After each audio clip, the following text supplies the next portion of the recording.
And she showed just a couple things, like the salary that he had went from 800,000 total comp to reporting 37.5 hours a week to the salary jumped to $4 million in total compensation, which is other things involved in that, right? And an increase of only slightly 39 hours per week, which basically the wage jumped from, $360 per hour to $1,898 per hour. So that was one of those like, yeah, we know. But there is this conversation happening in the market between how much more should a CEO's salary be than the lowest paid person in the organization. We've been having that conversation for a while. So his compensation increased by 420%, and nowhere else in the organization did you see a 420% jump in compensation. In fact, she actually went back through the data and found that there used to be 44 highly paid compensated employees earning a combination total of just over 12 million in 2018. And then you jump to 2024, that number drops to 27, and the total pay increased by about 600,000 in that 27. So what you were seeing is that more work was being pushed down to lower paid employees. Welcome to the HR Huddle podcast, presented by Sapient Insights Group, the ultimate resource for all things HR. It's time to get in the huddle.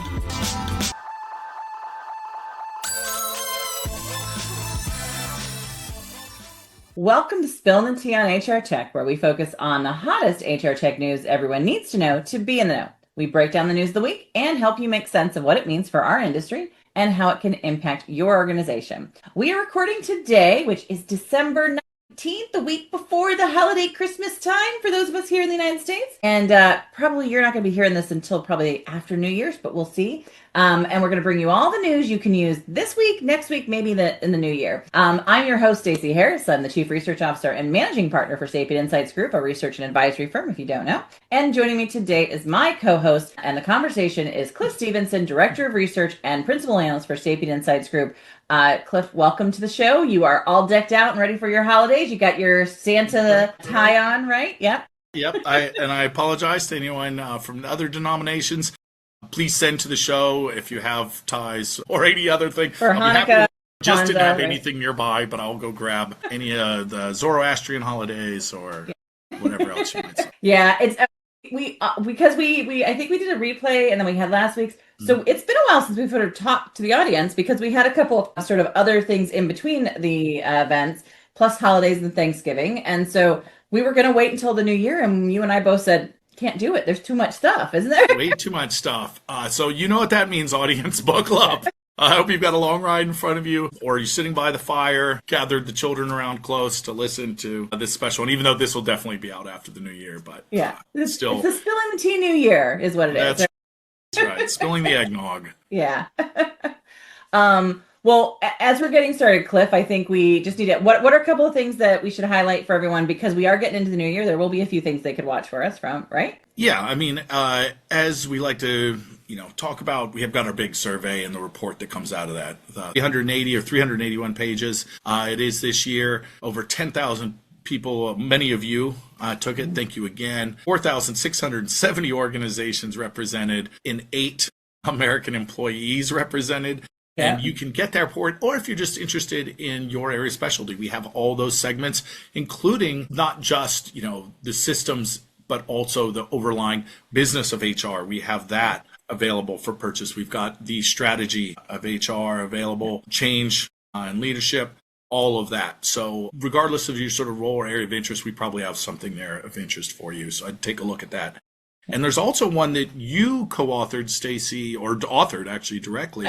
With Anaplan, but with some I guess conversations with Veza, who is amazing. So that was with Anaplan. So that you can get actually on Anaplan's site, but we launched it at the end of November, and then we did a webinar at the beginning of December. So I think there's a replay of a webinar on the page as well, and we'll put some links in the bios. I'm really proud of it. I mean, again, we write a lot, and there's a lot of stuff that we put out. It's hard for me to even keep track of the amount of things sometimes that we're trying to sort of keep in the zeitgeist when it comes to content and data, because we've got more than, there was something today you just pulled up we're going to talk about that's brand new data, and I'm like, oh, I wish we would have known that. That would have been cool to know. We never have enough time to talk about data.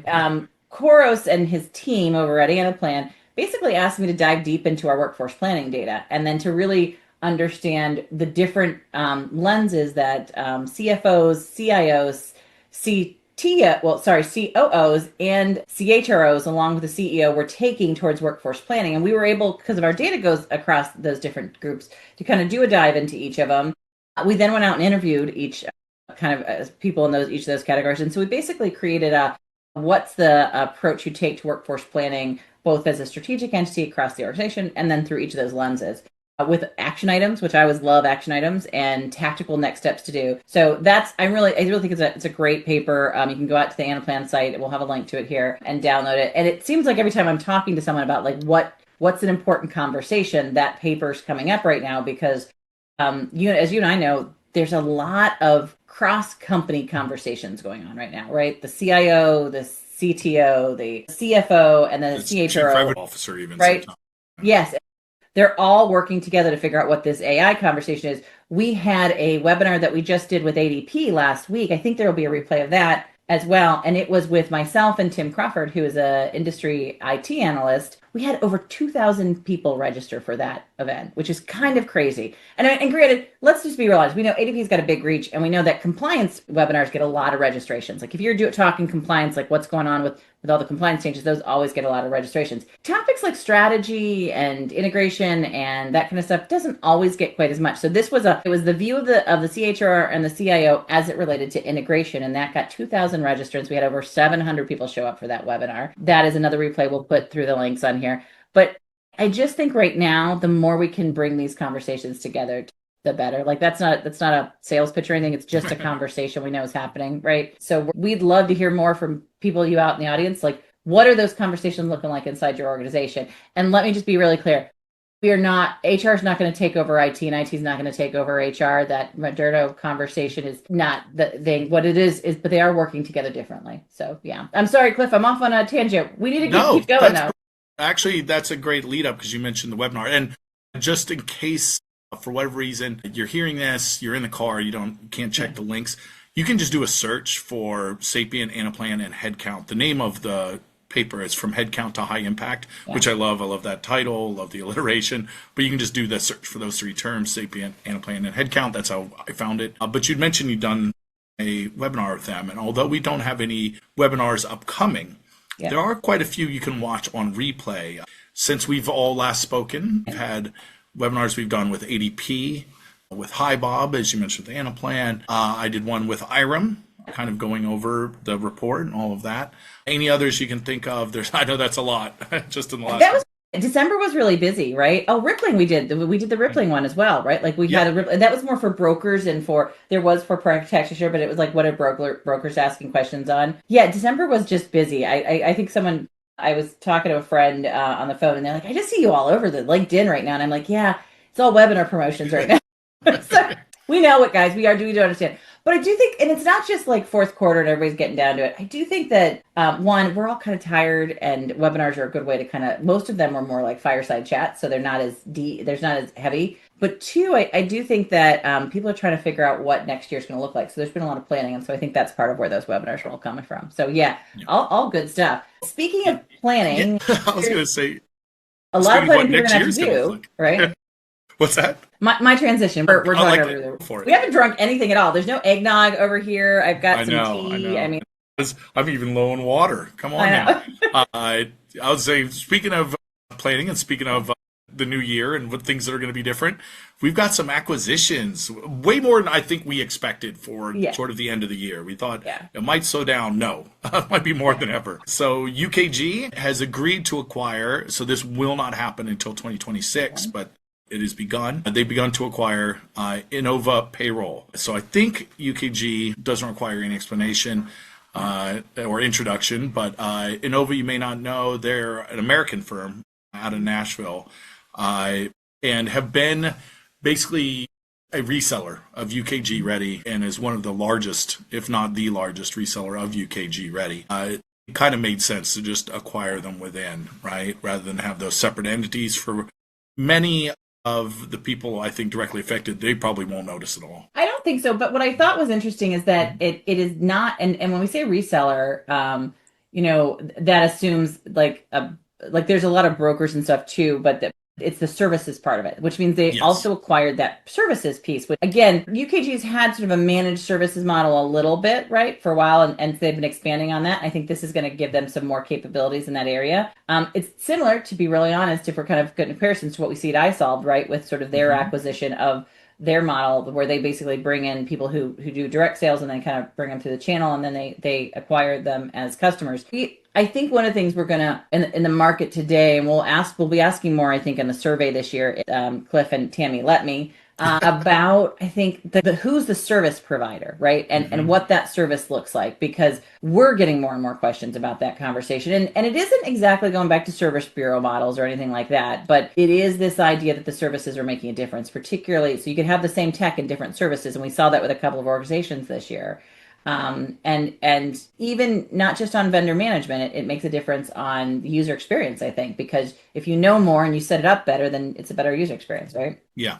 And also, it's interesting because you mentioned the iSolve. This is for SMBs, right? This is largely what they're focused on, and especially for frontline workers, which we know UKG's been laser focused on meeting that demands of that particular market. Yeah, they're very much focused on that from an industry perspective. Those industry plays, I think, are going to get heavy across various organizations as well. Yeah. And, going from a lot of American focus to a very European focus, SDWorks, who we've talked to a few times, especially towards the end of the year. They've been very active. They've closed their acquisition of Romanian software SRL, which, you're never going to guess this, is a Romanian company that does payroll and HCM solutions. So that was announced back in 2023. It's a European systems, European companies really are under a much different regulatory model than what we see here. So that's not overly long for that sort of thing. If you do, you may not have known SRL directly, but you might have known Colorful.hr. That is who, that was their product. Yeah. And I think, one of the things we hear a lot about is that no matter how many get acquired, there's always a local payroll, right? Like that everybody's sort of like, someone asked me about, I want to say the Denmark area, but they wanted a local payroll in that area. And some of our good friend Anita Gerstein had given me some of that. Anita Lincoln, sorry, had given me the data on that. I think every region, every country is going to have some sort of local payroll exceptions. The acquisition of those acquires not only sort of their tech, but more importantly, acquires the services, and it acquires their relationships oftentimes with the government and their relationships oftentimes with the reporting requirements in that country. So I think we're going to see more of that as we see sort of next year when this battle of global payroll starts, right? Yeah, and that was their stated intention as well, which was to get farther into Central Europe. You've hit the nail on the head. And speaking of Denmark, Sajid, which is not Denmark, but I'm going to get there. Sajid, which is out of Lyon, France, has acquired Shine, which is out of Copenhagen, Denmark. So Shine is a fintech company. Sajid is much more broad in HR, but they do have finance and accounting. But now with the acquisition of Shine, there's a lot more of that connection between the HR side and the accounting and finance side, right? So you've got your payments to your people, but also your business account payments, your accounts receivable, accounts payable, and all the sort of accounting and finance. Just as we have been talking about, this fits right into this idea of where do we draw the line between HR and fintech, and should we? Right. Well, we're going to talk a little bit, or maybe we just bring it up here, because I don't think it was new. We decided it wasn't a new announcement, but it was maybe a more emphasized announcement on Intuit, basically calling themselves an ERP business solution. So we went back and looked, and it looked like that announcement had been made in the end of 2024, to be honest.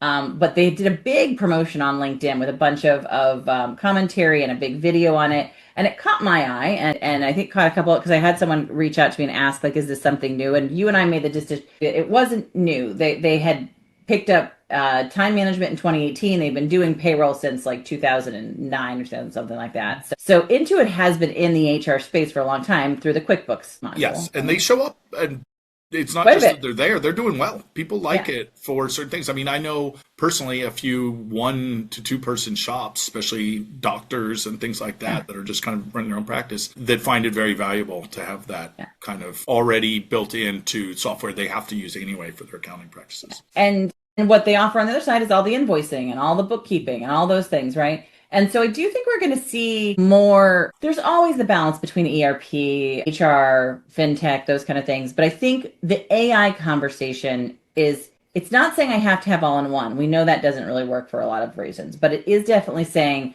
there's much more, I think, there's much more power now with the connectivity of my invoicing, my customer content, my employee content, and my sort of systems data all in one place, which is why we're starting to see some of those things get connectors that they previously hadn't had. In fact, I did a video for the Chief Financial Officer Association on HR technology, and it'll be out probably sometime next year through our relationship through the Finance and Accounting Technology Association and Industry Group. And I read this, it was a script, and they were introducing some of their HR tech modules, but one of them said, and the best way is to have HR systems connected to your finance tech systems. That's the best systems. And I was like, I did have to change that a little bit. So just so you guys know, with HR, when you hear me say this, I was like, and one of the ways that you can have a good HR tech system is to connect it to your finance systems. But I do think that there's this little bit of battle right now between finance, 40% more likely to own SMB HR tech budgets now than they were just a year ago. So we know that that's a growing area, and operations efficiency is a growing area. So I think we're going to see more of it. I think it's an opportunity to have more conversations in this space, right? Yeah. And that actually brings up a quick point that isn't in our news. If you've ever seen these sort of stories of how to find or how to detect AI written things, right? We all know the M-dash and stuff. Yeah. Well, I'll tell you this. If you look at something, you're like, did Stacey or Cliff really say that? Here's the giveaway. If you see Stacey saying something is the best, no, she did not say that. That was AI written. It would say something like, the number one rated from our voice of the customer in 2025 was. There will be no blanket statements about what is the best. That's not something that we'd say. If I were to say it, I'd get a cattle prod. Stacey has a special thing. We don't rank and rate on our own. We don't say anything's the best because there are solutions that meet everybody's needs. There are things that work sometimes a little bit better, but there's no one size meets all. Those are the conversations I've been having all week long, right? But yes, but we do tell you what the customers think.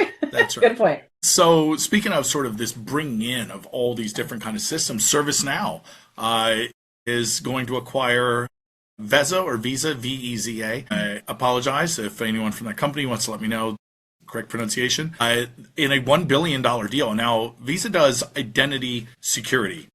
You can imagine the importance of that. We'll probably be talking about Checker a little later on in passing. But the fact that it's a company that isn't that well known for $1 billion tells you about the importance of this. And it also, I think, speaks a little bit to what are the things we're finding can be done with AI and what are the things that cannot. Mm-hmm. Because I found this pretty fascinating for the amount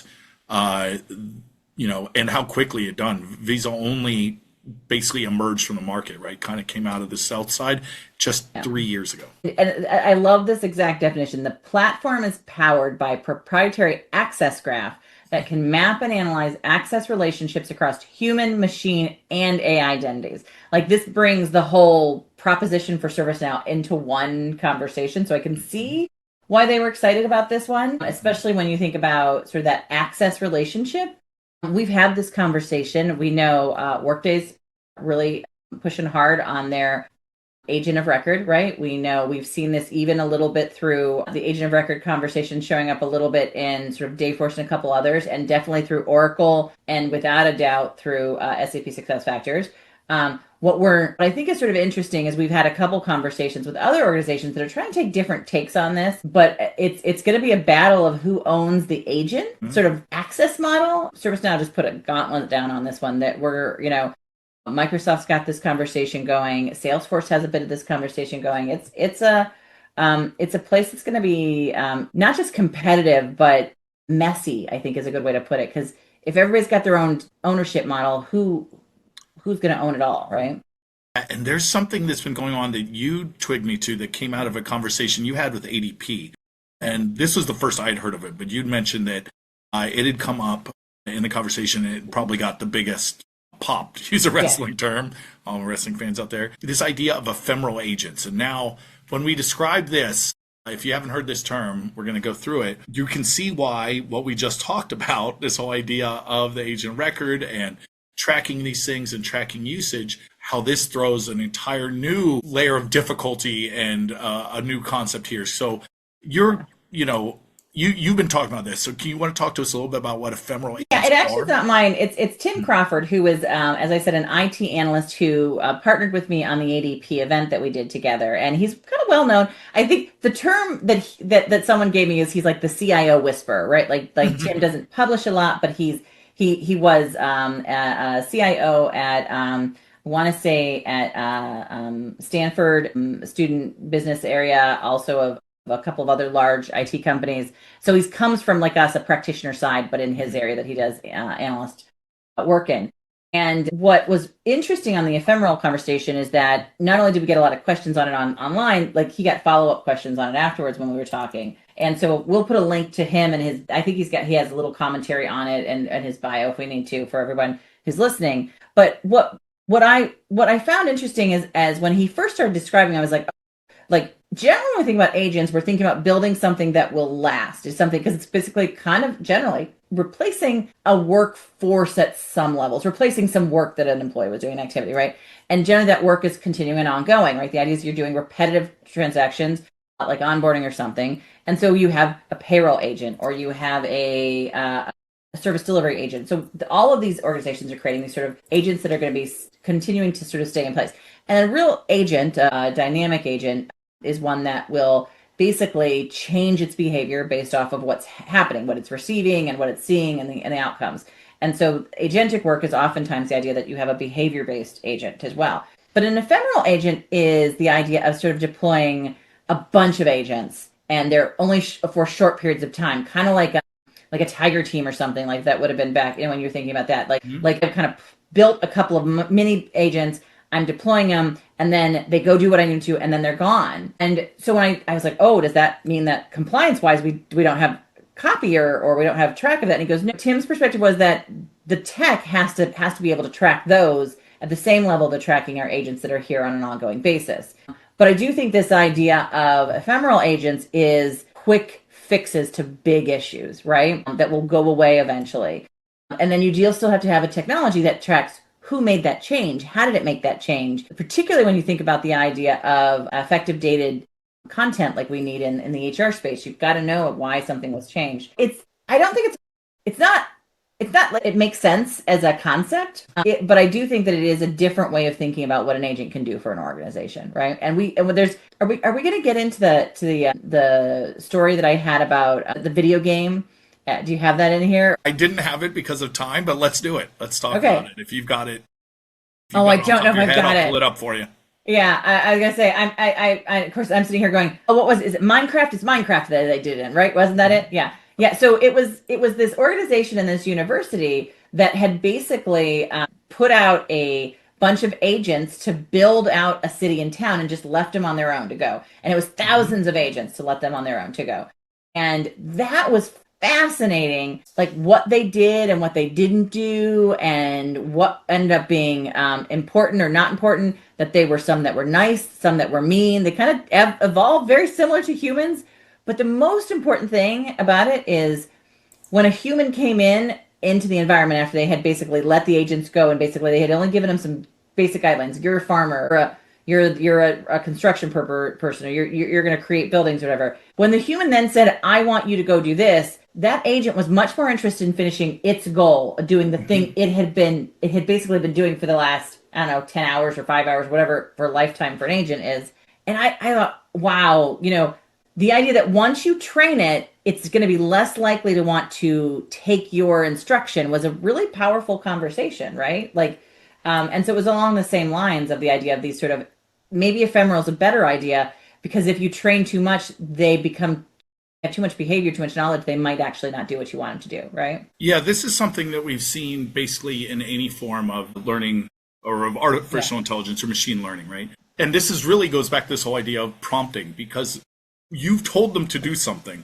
They will find the way to do it. We talked about, I think 2 or 3 years ago, there were some studies coming out where they were asked them to problem solve. And a lot of times okay, you want, if the name of the game is that, the king falls over or whatever, I'll just reprogram it. And then that happens. Yeah.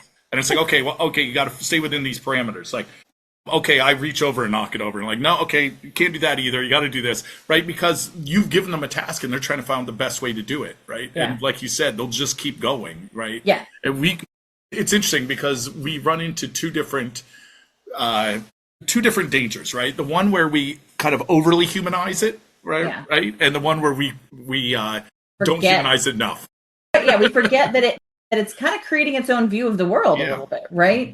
And then when we step into the middle of that, our ability to sort of tell it to change what it's doing could actually just not, it won't listen, right? And it's not quite war games, I don't think, what we're talking about, but it is that idea that, you know, the more you have something running, right? I think the one story we were going to talk about was, you know, Grok doing stupid things like creating pictures it shouldn't create, right? On its own, you know, it kind of has its own thing that it's starting to do, right? And so I do think that the ephemeral idea actually is a little bit safer and a little bit more powerful if we're thinking about sort of a more manageable agent concept, right? So Tim is much more knowledgeable on this. I would definitely go out and reach out to him. But it was a concept that it brought a lot of conversation. Yeah. Yeah, and that's Tim Crawford at AVOA. I know there's a lot of Tim Crawfords, but that's the group that he's with if you're doing a search of that on LinkedIn. And he mentions as much that this isn't something that exists right now, but the sort of precursors to that are there.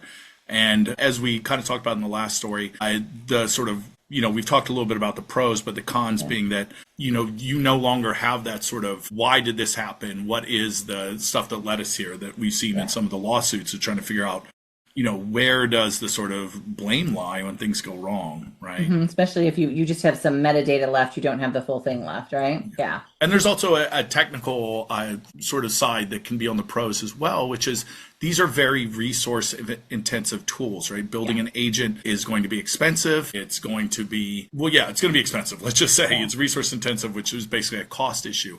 So by removing that very intensive resource when you no longer need it, you could see how that could help keep some of these costs in check.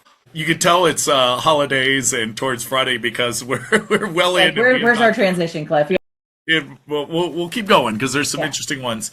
Now, one of these two isn't true, Stacey. You'll have to figure out which ones. We got Findem acquires Getro, and Glorp announced their intention to acquire Bixpal. Which of these is real? All right. Did you have ChatGPT? It's not. I start to wonder about the naming because it took me 10 seconds to come up with these, and I'm like, I don't think they even spend that long, and then they somehow think that this is a good idea.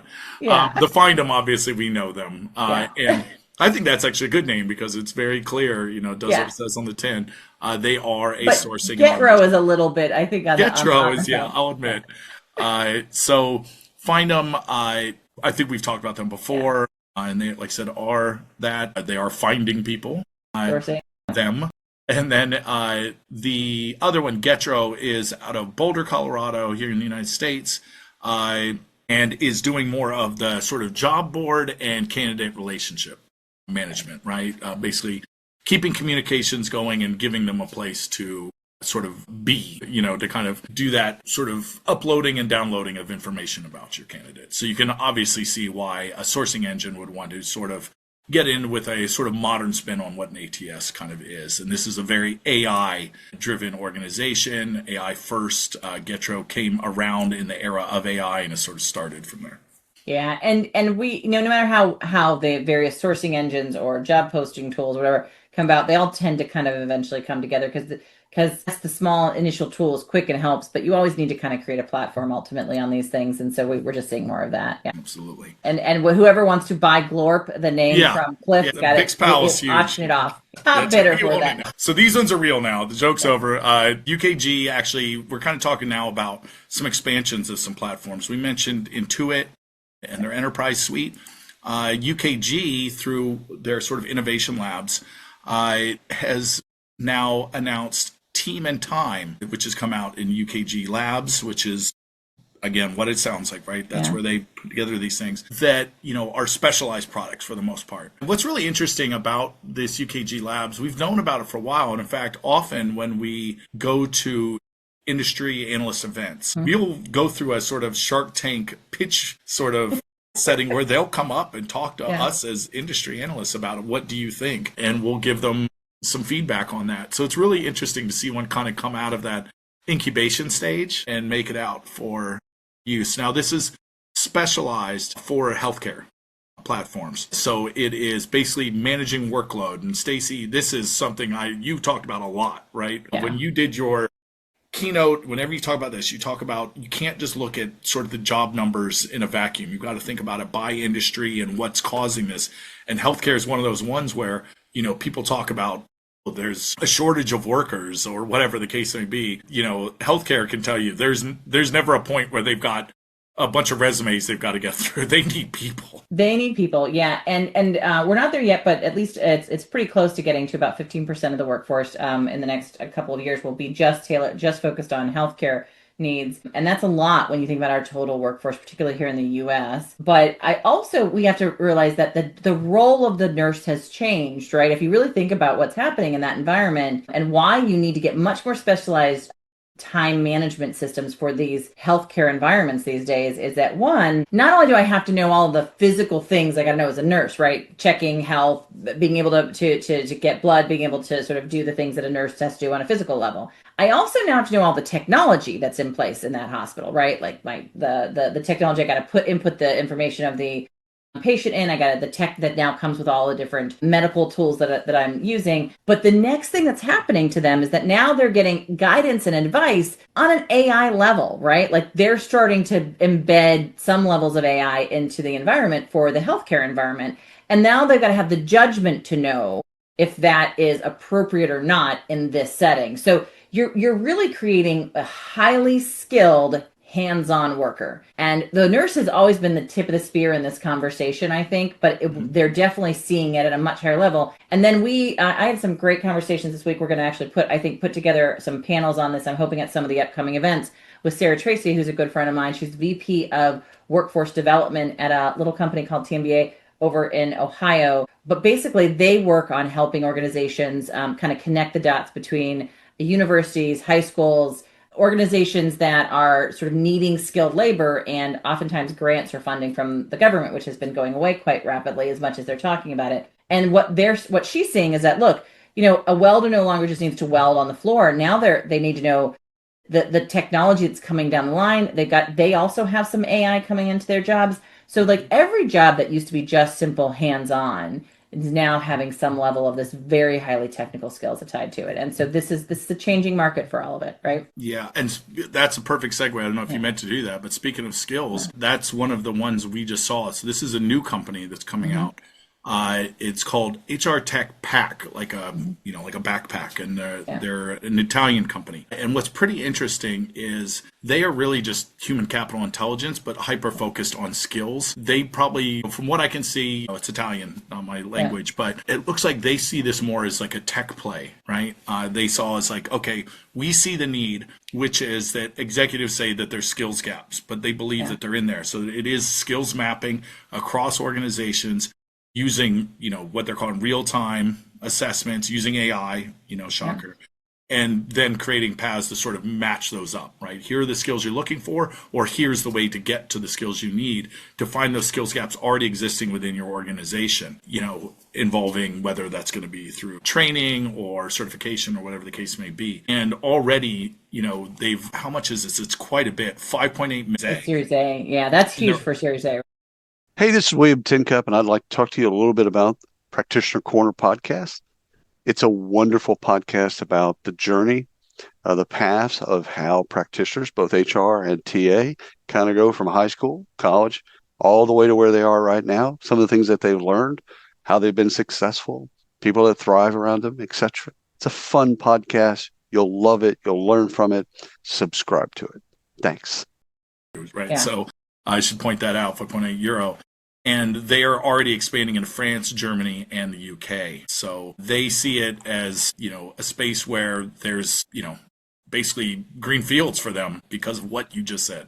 Yeah, and it's no surprise that most of the really strong skills-based technology, TechWolf being a good example, this new one, is coming out of Europe, where they are already facing the fact that, particularly in the more mature work environments in Europe, where they have less than 3 working employees for every non-working employee in their population, right? We're heading there in the U.S., but it's no surprise that these skills companies are coming out of that market, right? Absolutely. And then we have expansion of the marketplace capabilities for Workday. This is another one that is been a constant source of conversation for the last year. We're going to talk about Matt Hamilton, who first flagged this for us, but it has been a drum we've been beating.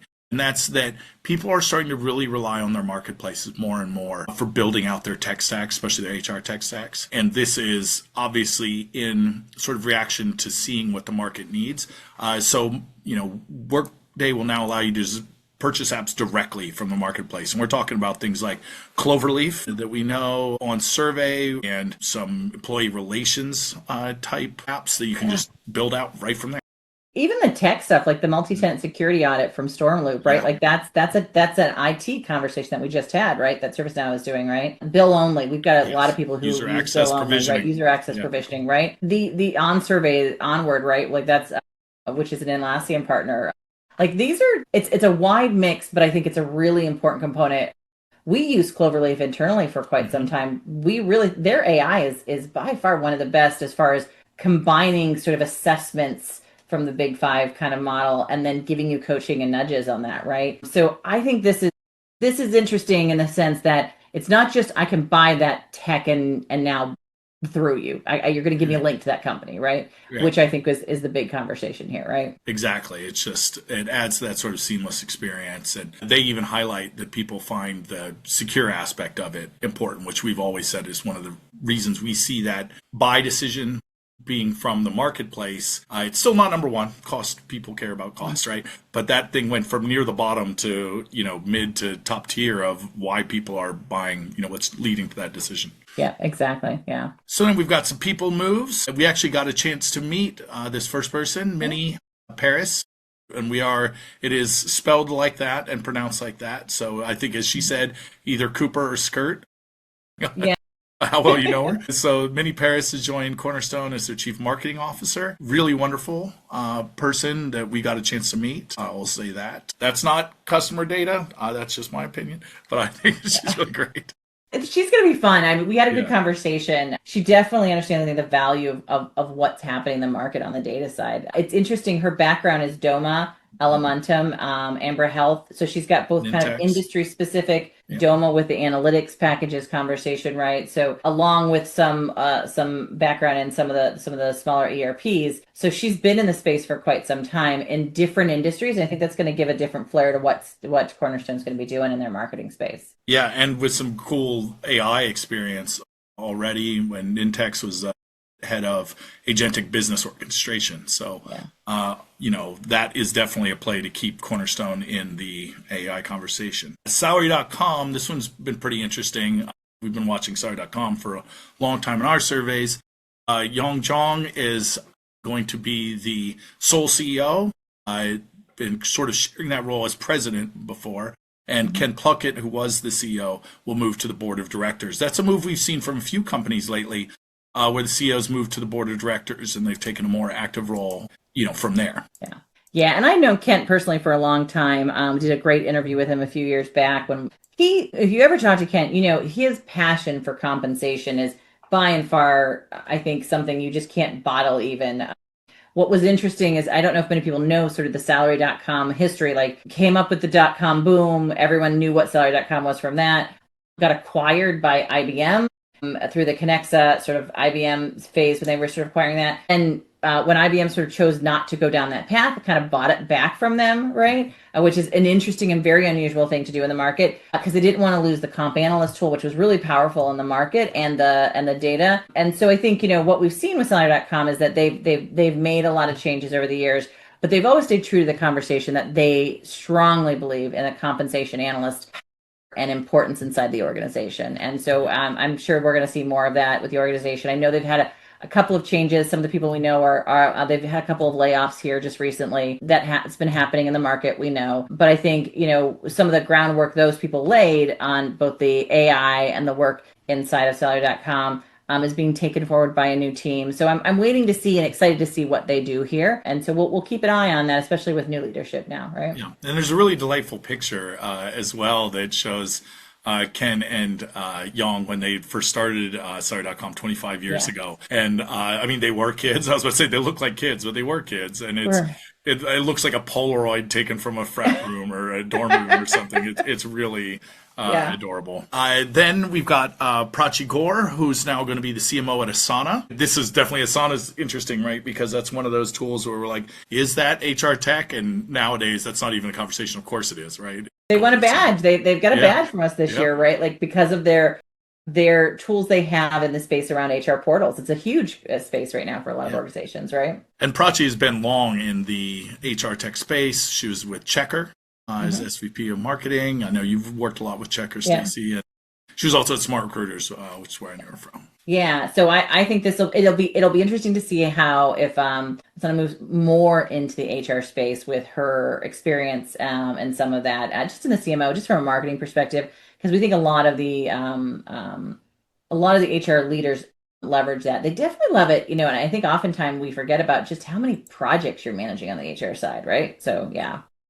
And then we want to give a special shout out to our good friend and former member of our cohort program, Matt Hamilton. I can't say that it's only because he was in the cohort that he was named to Vizier's top 50 global HR leaders to watch in 2026, but couldn't be more proud. He actually was the one that sort of started to let us know about this movement towards the cluster and anchor buying model, which if you've heard Stacey or I talk about this in the last couple of years, we're big believers in. It kind of goes along with that conversation of what we're seeing from the data, of course, of people looking towards their marketplace and buying it out more and more and looking for the safety, security, bi-directional data transfer that comes from that. Yeah.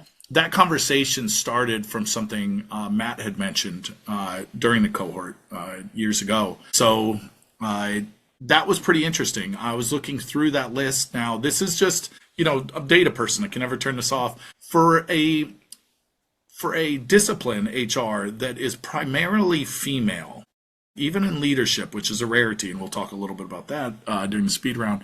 I just noted that only 17 of the top 50 were female. Vizier, you're an analytics firm. You can't get me mad for me doing some analytics. But interesting, though. I didn't know if it's something our friends at Vizier had noted, too. But just throwing it out there. Yeah, not sure. I will say, when we look at our data set, as you move into analytics and planning, you're definitely going to see more males in the sort of mix of the numbers compared to sort of leadership in general. The HR space, as you get up to, and similar to as you get up to Fortune 5000, as you move up, you see more balance between male and female and leadership roles. It's always good for us to look at data, and always good for us to watch it. I was just really proud of Matt. Matt, so we ran our first building an HR system strategy cohort in 2023, I guess it would have been, right? And that was after running 3 years of workshops at the HR Tech Conference around building an HR system strategy. And people sort of saying, look, we really need more depth in this.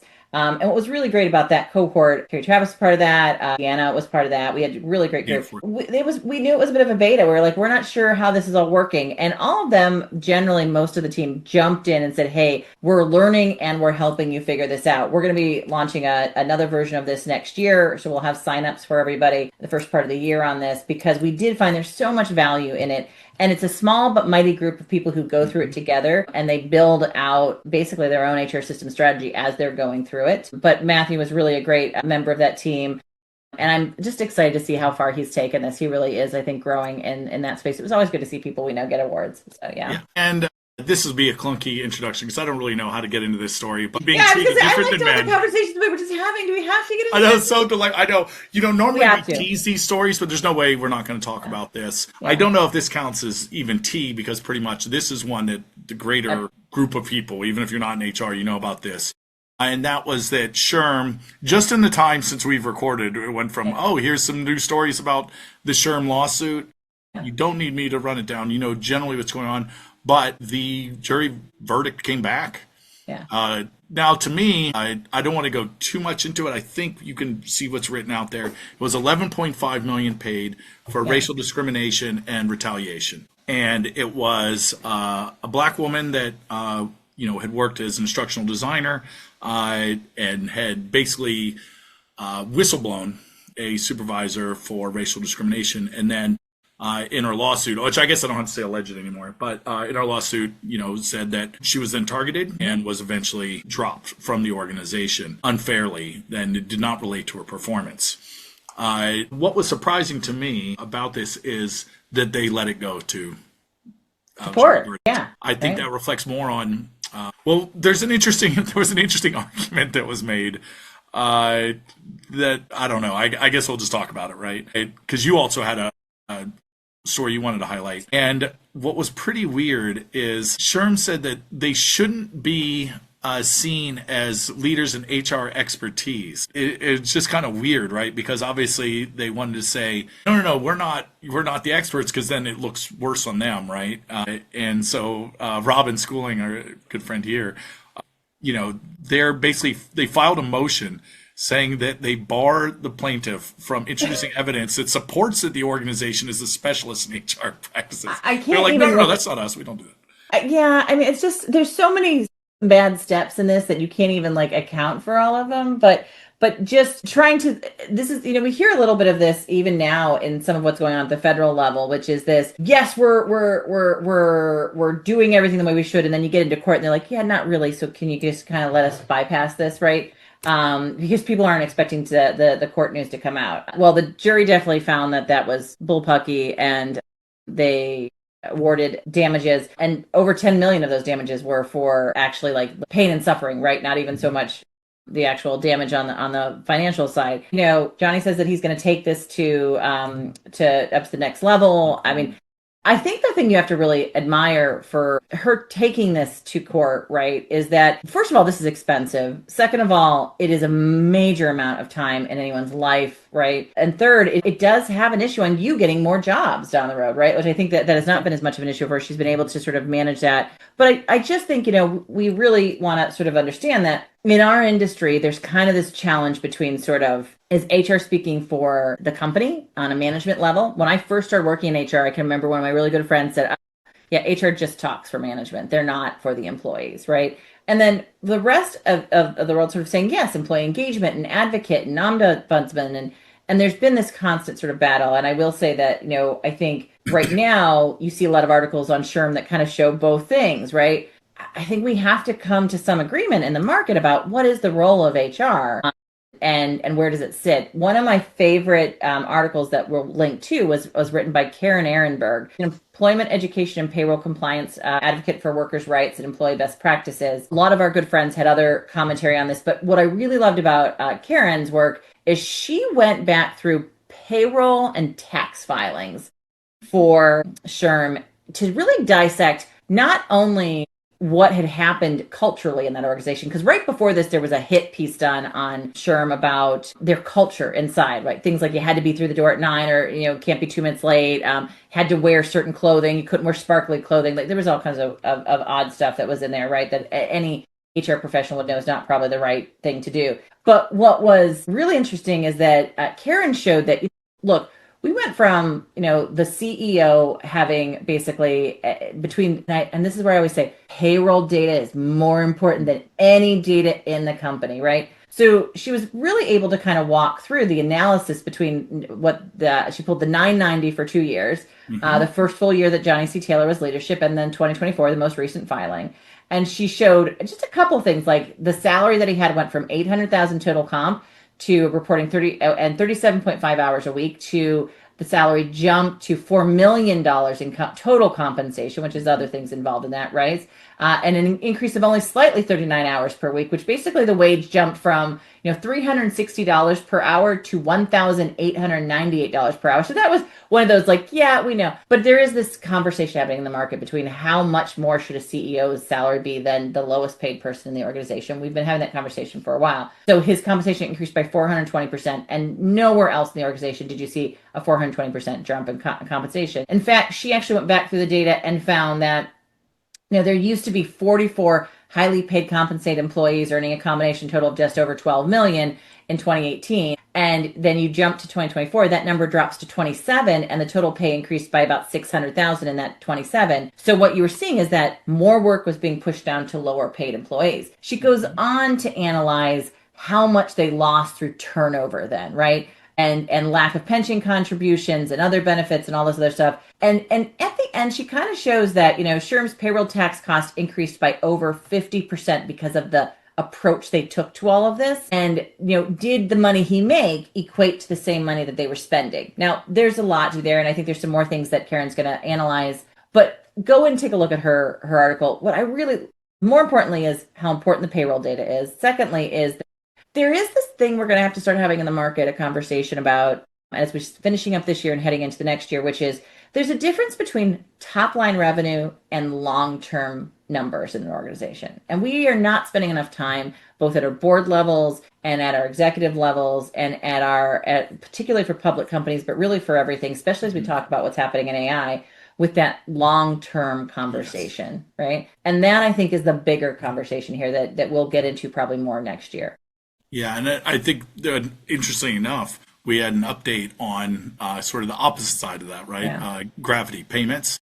Yeah. It's something they had done years ago, 10 years ago. And so they did kind of an update to their story. And now the CEO dropped his own salary from 1.1 million to 70,000. Now, that alone doesn't impress me because a lot of big time people will to avoid tax payments. Let's just be honest. That doesn't do anything for me. But what was interesting is he funded a no exceptions $70,000 minimum wage. Now, the IO psych side of me says, yeah, that's exactly what if you look at motivational theory, there's basically a floor that you need to pay people at, because if they're stressed about anything else, they cannot do their job. It doesn't matter what else you put in place. Foosball's not going to solve that. And then talk about those long-term goals. Their revenue has gone up 650%. Turnover has dropped. That one doesn't surprise me at all. 22% to 6%. And I really like that he threw in some other metrics. You don't always see 75 marriages, 85 homes bought, ex-employee debt down, retirement savings up 250%. And they've since bumped it up to 80,000. So it's basically what we knew would kind of happen, but it's great to see it borne out, right? It's nice to focus on the positives of doing this and not just the negatives, right? It's the carrot and the stick. It is. And what I think, if you go out and read, they did this 10-year update on their website. And I think when they first came out 10 years, because I can remember the conversation, they're like, he's nuts, right? Then a lot of people went and he spoke at a lot of conferences and it's kind of like the Zappos story, like customer service. Well, Ben and Jerry's was another one. Yeah. But what he said, which I thought was really interesting, is that no major company took them up on following in this path. None of them did. He said he couldn't find a single one of all those people that came and talked to him and listened to him and heard. And yet they're really glad they did it. Now they had some conversation about where they lived. I think they jumped it up to 85. Where employees live made a big difference. There's a lot of things in here that you have to sort of go through to sort of see how this worked. But one of the things I'm hoping to do next year is to really find those companies who are doing the things, not just good talent management or positive learning or putting in the right technology, but kind of working the way we say you should work, right? And seeing what those numbers look like. And we're going to probably investigate a little bit more of that next year as we head into the first year. Gravity, I like seeing this. We'll put the link into the thing. I think if you're kind of looking at what a new approach to maybe thinking about compensation or a new approach to thinking about how you think about employee engagement, there's some interesting lessons there, right? Yeah, and I do like it too because they're a payment company. There's a lot of those. A lot of times when you see these other ones like Ben and Jerry's or Zappos, so there are people like, well, I don't sell shoes, I don't sell ice cream. We're in a real business, and it's like, bro, he's in a real business. Yes, very much a real business. Stacey, we're in an hour now, and I know it's the holidays. We're gonna have to wrap the Yule log is starting to burn down. I'm worried about our people; they're not going to stay warm. Families huddled around, So here's a few other kind of interesting stories that were pretty cool that you might have seen. One was from Dayforce, actually. Some research that they did on a survey showed that AI use was much different for executives than it was for frontline workers. And I found it pretty interesting. And the numbers are, and remember these numbers because these are going to be important. 87% of executives say they were using it on the job, paired with 57% of managers, 7% of frontline employees. So that's pretty interesting. So I said, well, we've got a bigger data set. We have a comparable question. I'm not trying to shade. It was just what we do for a living. We had a question, direct question is, are you using AI or machine learning to achieve any of your personal job tasks? And if so, what are you using? So, we looked at, if you're saying you weren't using anything at all, and did the reverse, basically. So what we found is 80% of executives, because we could see the role of the person. Slice it by that. But only 41% of individual contributors, nearly identical to what we saw from Dayforce. So, this speaks to, I think, and I know I said speed round, and then I am just extrapolating, but rising. Christmas party you're missing, Cliff. I know, that's true. Sorry, Justin, if you're Yeah. listening. Basically, what this says is this kind of drives, I think, sometimes the confusion or the disbelief sometimes, Stacey, when you get up there and you say only a certain amount of people are using AI, and they go, but I'm using it all the time. That can't be true, which is a common, going back to the psychology thing. We assume because we're doing it, everyone's doing it. And we can make decisions based on what we think people need when we're an HR buyer because of what we need, right? It's, you kind of have to do not a reverse golden rule, but you got to take it a little further. It's not do unto others what you would do unto yourself. It's do unto others you think they would best need for themselves. Yeah, right. Like that whole conversation about the fact that you have to really know what's happening, know your customers, know what they're, not to say that those groups won't get there eventually, but there's a reason, there's some barriers for them. We've got some of that data on those barriers, but I was fascinated. That was not how we had cut that data. So when you went back and looked at it, I was like, this is one more thing we should have cut the data by to share that was with the one you referenced. Yep. So now we're sharing it, guys. We'll put it out there somewhere as well. Because I'm like, that's a great insight to know. So yes, no, I loved it. Always love validating our data sets.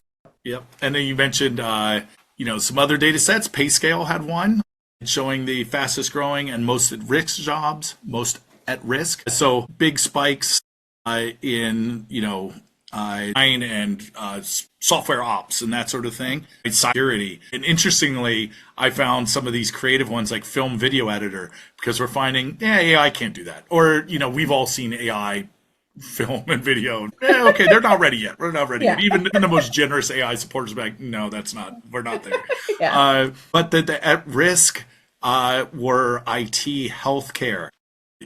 Shocker, right? Yeah. I know, who would have seen that? Most difficult to fill are things like speech language pathologists and just clerks, counter clerks, your retail, because again, these are irreplaceable jobs and they may not be getting the salaries that they deserve. See our previous comments. Yes. Yeah. Here was a fun one. This came from Steve Smith, another friend of the show. What is your work tech listening age? So, he looked at just kind of a little fun one, because he was thinking of these wrapped things that everyone does, right? Listening to your Spotify. I got one through. My Spotify work age is a little bit all over. Wow, a lot of Peter Gabriel. I am getting to listen to punk rock. So here we go. These ones are, this is just us having some fun, pretty much making fun of ourselves, because the oldest one he had was 57. And it said, if you're calling everything HR tech, and I'm like, wait, the podcast explaining to you on HR tech? It says that HRIS is the center of the universe. You know who Josh Burson is? You remember the Cornerstone HR tech party with Third Eye Blind?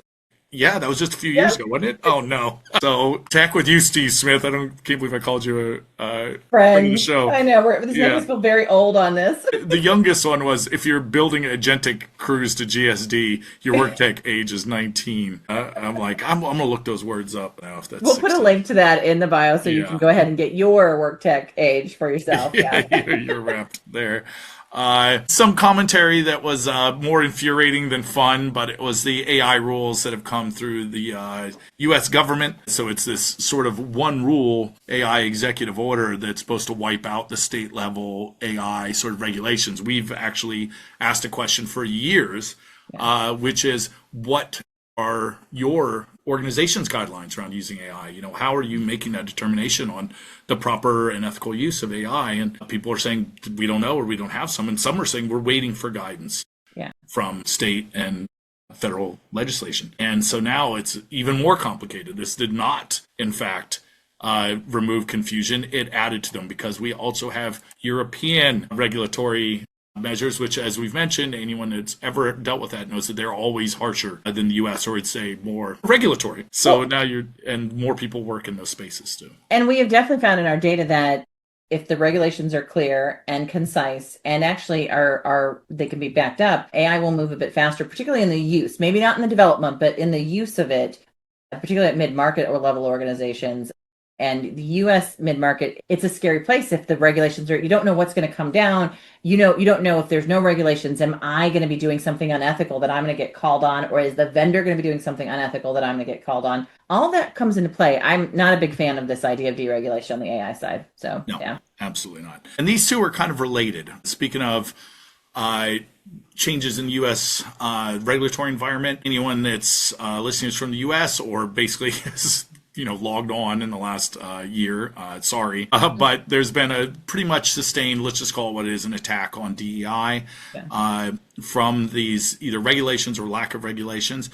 Another one that probably won't come as a surprise to no one is people that they didn't expect to be hurt by this have been. Brown University, and of course our prayers go out, thoughts go out to the victims and anyone affected by that attack there. But they had found that in their admissions that actually white men were finding that they were having a harder time getting in because, they weren't able to just, sort of, I don't know. These rules basically were meant to even the playing field. And it was socioeconomic side of it. What we didn't realize is that impacted as many sort of white men as it did people of color. And I think that, and again, this idea that by basically denying everybody DEI, what you're basically doing is creating a situation where, again, only those who have the money and have the means are going to be going to be able to access a lot of this, right? And that's what's happening in a lot of cases. And Brown University was able to kind of show that. Yeah. Yeah. And it's kind of interesting, right? Because as you're asking for, I need these regulations to go away, you've actually asked yourself to become a protected class. Yeah. And then you're going to find out that it doesn't always work that way.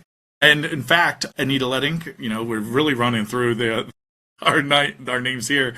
I did one about sort of preparing for the EU's pay transparency directive that's going to be going into effect, and warning, especially American users, to not just think of it in terms of the pay gap for women against men, that it can go both ways. And if you don't do that analysis, you could find yourself in trouble because they don't use the language of women have to be paid as much as men. It's that both, or, any of the sexes, genders need to be paid together, the right amount. So you need to be able to think of that and do analysis, because in certain fields, as we mentioned before, there might be more women than men, or, there might be some pay disparities. Don't take your own biases into these things. Yeah, she did a great write-up on that. We'll put a link in the thing for that. But it was a great conversation there. Yeah. So I don't know, a bit of a bummer to sort of end on, but, also, we are spreading sort of equality and goodwill towards all, I guess, is what we're asking you to do. Keep that hope in your hearts, and by working through this, we'll make it better for everyone trying to work and get things done out there. Yeah, we just want to say thank you to everyone for what a great year we've had here at Sapient Insights Group. We'll probably do a little bit of a wrap up podcast with the team that you'll probably see as well. But honestly, Cliff and I just really love doing this. We will make time to do this at 7:00 on a Friday night, just FYI, when Cliff has a Christmas party to do, because we actually this is our favorite time, right? Like bantering about what's happening in the market. So if you ever wondered, like, why do we talk for an hour? Yes, we do love sharing the data with you, but we have fun with it. But as we're wrapping up, though, we get Cliff out of here to get to his party, to get everyone out to their things. We do want to say thank you for all that you've done for us this year. It's Rep Day. Just a reminder, you can access all of this in the links below that Cliff is going to put out when this gets posted, and that you can get all of our report and our research on our website at sapientinsights.com. Also, to sign up for our newsletter, because that's where you're going to find out where Cliff and I are going to be at. I've got 6 trips already in January and February, and 3 events that we're all signed up for. So there will be a lot that will be out and about, is a good way to put including Bali, right? Including Bali. That will be, yes. I'm doing a sales kickoff, and I'm very excited about that. So Bali. That's going to be in January. Also, we do want to make sure that if you are sure to listen to our sister HR Huddle podcast, run by our CEO, Terry Zipper. HR, we have a problem. And if you like all of this, please make sure you like it and post on it and reply to it. Stay up to date with immediate breaking HR tech news and get all the behind-the-scenes content. You can follow us at Sapient Insights on LinkedIn and Instagram. And thank you, Cliff, as always, for pulling all of this together. We wouldn't be able to do it without you. Thanks to our production team, including Brand Method Media Group, who helps us produce our podcast, run by their amazing founder, Kelly, who's posting for, if you're interested in doing this, she's got a great team now working on this. And our marketing team, Summer Alano, Cole Harris, Linda Galloway, Caitlin Diamond. Yes, right. And Allison, now, we got a whole team now working on all of this stuff. Thanks to our listeners and our community. We couldn't do this without you. You make it possible. And that's it for this episode of Spill the Tea on HR Tech. As we kick off the new year, we hope it's been just the brew you needed to start the engines running. You're getting to see Cliff's little puppy to get things started. Which one is this one, Cliff? This is Bela. That's Bela. Okay, I was going to ask. So Bela's saying Happy New Year as well. Yes. We hope it's been just the brew you need to get the start the engines running this week. We'll be back in 2 weeks with another pot of boiling hot HR tech updates and insights. Thanks, everyone. Bye.